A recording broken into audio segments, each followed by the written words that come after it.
YouTube, what's good? Welcome back to the channel. I know I haven't posted. Don't crucify me for that. I just want to say thank you for 100 subscribers, and as a consolation prize, or not a consolation prize, as an apology for not posting, I introduce you to this 1985 Mazda RX-7 here. I inherited this car about 2 to 3 years ago. I believe it was winter of 2017. I towed it home and it did not start. So get ready for some backstory here. I put gas in it, I think maybe 1 or 2 gallons, pumped the pedal because it is carbureted. Just crunk it for a really, really long time.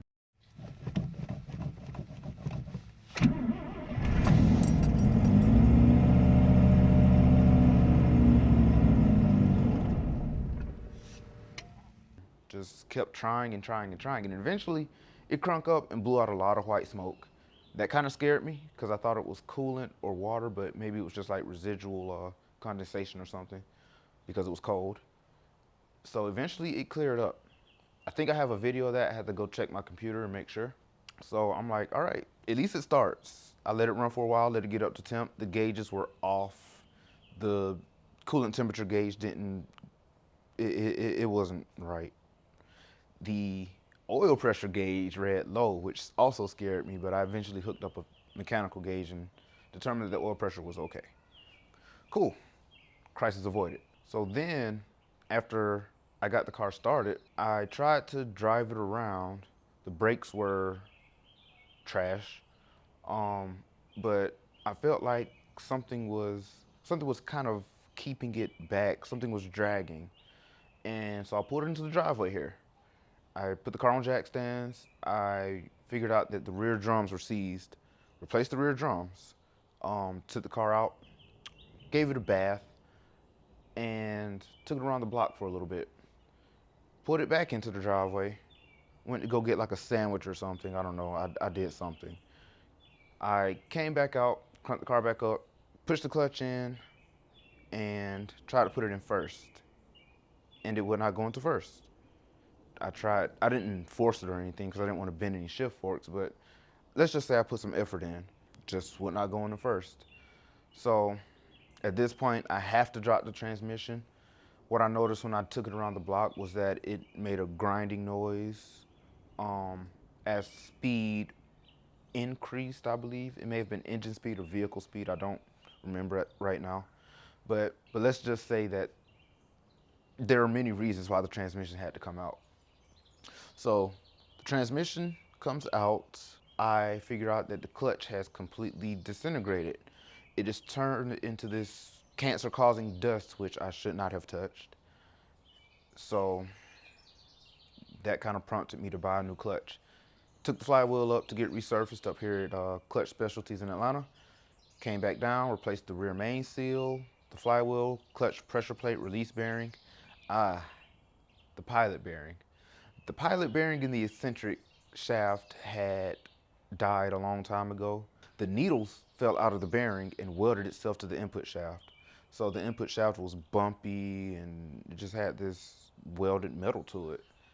So I took my Dremel, took out a good chunk of the high spots, took some emery cloth, really smoothed it out, tried to get the pilot bearing shell out of the eccentric shaft or the crankshaft. If you're not familiar with rotary engines, that's its equivalent.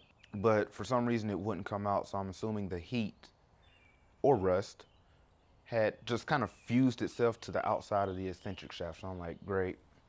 I didn't want to take the motor out and take it to the machine shop at the time. So I did what any DIY mechanic would do. I got a Dremel.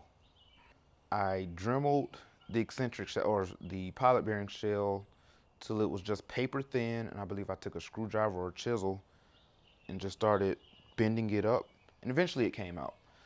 Took some sandpaper, cleaned it up, and pressed in a new pilot bearing seal, some fresh grease, and pretty much slapped everything together. Boom. So now the car is drivable again for the second time. Took it around the block again and realized that the that the grinding noise is still there. So at this point, I'm a little bit annoyed, just that much. I'm like, screw it. This whole car has to be done. The suspension was shot. The interior was kind of falling apart. Pieces were broken. So at this time, I'm like, all right, you want to play these games? Let's play.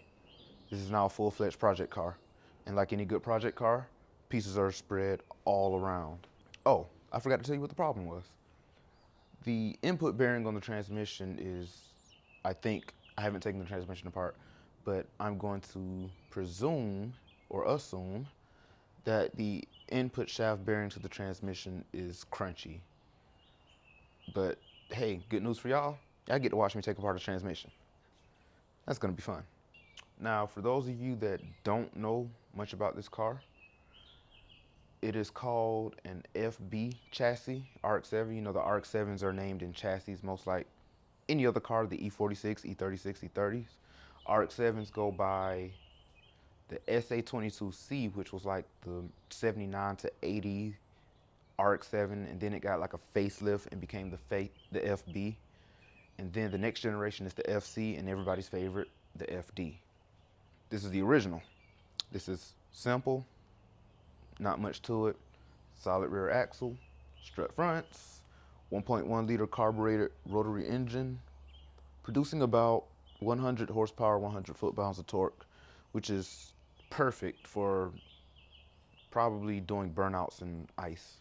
But it has potential, so we're gonna hang on to it. We're gonna learn about rotary engines. I'm gonna learn about rotary engines. Y'all are already experts because it's YouTube.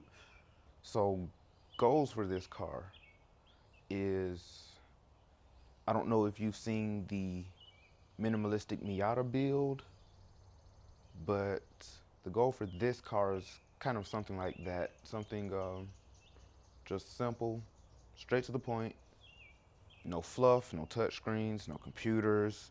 This is just raw analog driving experience. We got a lot of work to do. And the next video is going to be me micing up this radiator. All right, I just want to say thank you guys for watching. If you haven't subscribed and you like rotaries or BMWs, please subscribe. Let's break the internet eventually once I get my shit together. All right, thank you guys for watching. Click that like, click that subscribe. Let's get some more FB content out here. Let's get some more wagon content out here for sure. And some diesel content. All right, I promise you I'm gonna get off my butt and do better next time. Peace.